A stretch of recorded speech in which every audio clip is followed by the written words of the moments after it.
अस्सलाम वालेकुम वरहमतुल्लाहि वबरकातुहू। मोहतरम नाज़रीन, मैं इस वक्त हैदराबाद के शहर याकूबपुरे में हूँ। जो बहुत बड़े लीडर हैं हमारे ख्वाजा बिलाल साहब, जो एम में के लीडर हैं और बहुत मशहूर है, हिंदुस्तान में माने जाते हैं। उनकी तकारीर और इंटरव्यूज़ बहुत अच्छे जाने जाते हैं और कई गरीबों की भी मदद कर चुके हैं और अच्छे मशवरे देते हैं इंटरव्यू में।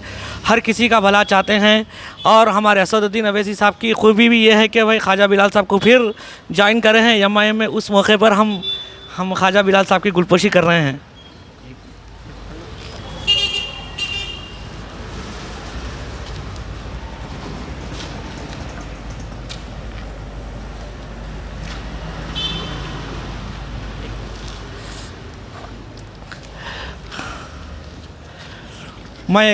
मैं ख्वाजा बिलाल साहब से एकदम 2-3 मिनट का वक्त लेना चाह रहा हूँ। मैं ऐसी कौन सी खूबी है ख्वाजा बिलाल साहब में जो असद साहब फिर उनको एम में ज्वाइन करे हैं। और मैं मुबारकबाद पेश करना चाहता हूँ। कई कांग्रेस में रह कर भी अच्छा काम करे हैं और एम में भी रह कर बेहतरीन काम कर रहे हैं। मैं सीधा ले चलता हूँ ख्वाजा बिलाल साहब के पास। नहीं, आप अभी इंट्रोडक्शन में थोड़ा सा आपके बोलने में शायद थोड़ी गलती हुई जी।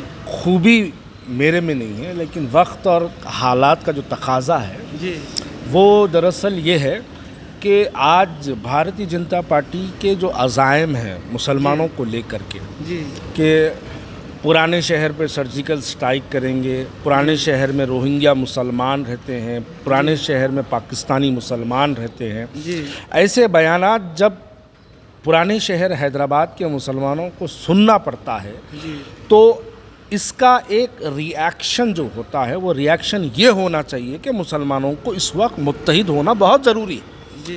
और ये फ़िरक़ा परस्त ताकतों से लड़ना और इनकी फ़िरक़ा परस्ती को रोकना, ये जब तक मुसलमान मुत्तहिद नहीं होते हैं तब तक ये नहीं रोक पाते हैं। मान लीजिएगा कि आप मेरे एक सगे भाई हैं, अपन दोनों एक मकान में रहते हैं और उस मकान पर अगर कोई गैर आके अगर घर पर जो है अपने हमला करता है तो इस वक्त सबसे पहले भाइयों को आपस में इत्तेहाद का मुजाहरा करना चाहिए जी। तो आज ये जो शहर है हैदराबाद है और ये पुराना शहर है, ये हम मुसलमानों का एक घर है जी। हमारे घर का मुखिया जो है वो बैरिस्टर असदुद्दीन ओवैसी साहब है।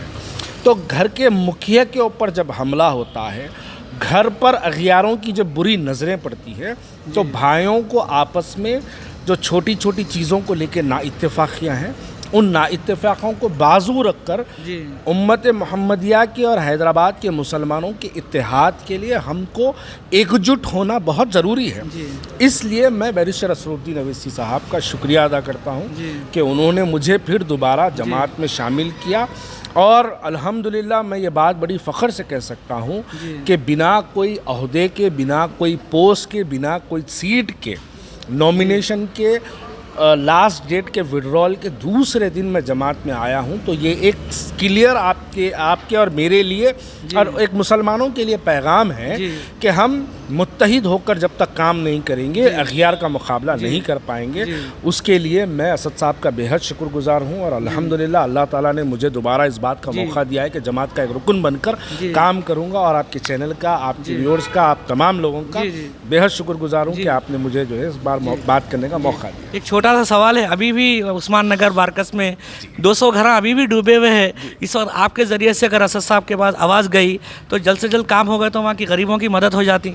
देखिए, बेशक मैं उस्मान नगर के ताल्लुक़ से मैं आपको ये बताना ज़रूरी समझता हूँ कि उस्मान नगर के जो MP है उनको रंजीत रेड्डी साहब जो है, जो TRS के हैं, और वहाँ के जो MLA है मोहतरमा सबिता रेड्डी साहिबा, MP तो TRS पार्टी रूलिंग पार्टी के हैं, और वहाँ के जो मुंतखबा MLA है वो इस वक्त तेलंगाना हुकूमत के जो है मिनिस्टर भी है। और हमारी ख़वातीन की जो मिनिस्ट्री है उसमें से वो वाहिद मिनिस्टर है।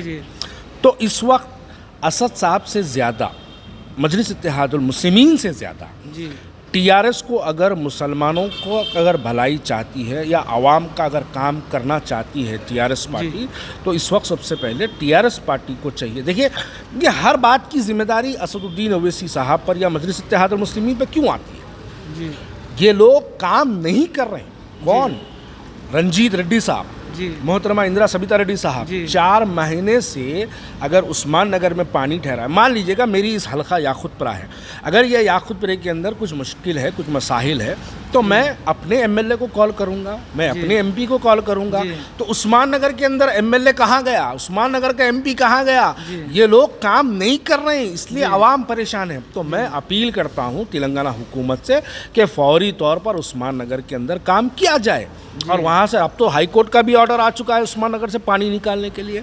जब हाई कोर्ट का ऑर्डर आया उसके बाद भी तेलंगाना गवर्नमेंट अगर सीरियस नहीं है तो तेलंगाना गवर्नमेंट टीआरएस पार्टी मैं समझता हूँ आवाम के मसाइल को लेकर बिल्कुल संजीदा है ही नहीं। यकीनन जब ये लोग नहीं हैं तो मजलिस इत्तेहादुल मुस्लिमीन भी खामोश नहीं बैठेगी, क्योंकि वो हल्का उनका है, क्योंकि वो हल्का हैदराबाद में नहीं आता है, क्योंकि वहाँ का मुंतखबा एमएलए कोई और है, क्योंकि वहाँ का मुंतखबा एमपी कोई और है। तो इस वक्त ज़रूरी है कि मुंतखबा एमएलए एमपी वहाँ पर तवज्जो दे, आवाम के मसाइल को हल करवाएं। जी, मैं शुक्रिया अदा करता हूँ बिलाल साहब का, जो अपना कीमती वक्त दे के मुझे वक्त दिया, और मैं मुबारकबाद भी पेश करना चाहता हूँ। बहुत अच्छे काम करते हैं और मशवरे देते हैं बिलाल साहब, और बिलाल साहब का बहुत बहुत शुक्रिया। अस्सलाम वालेकुम व रहमतुल्लाहि।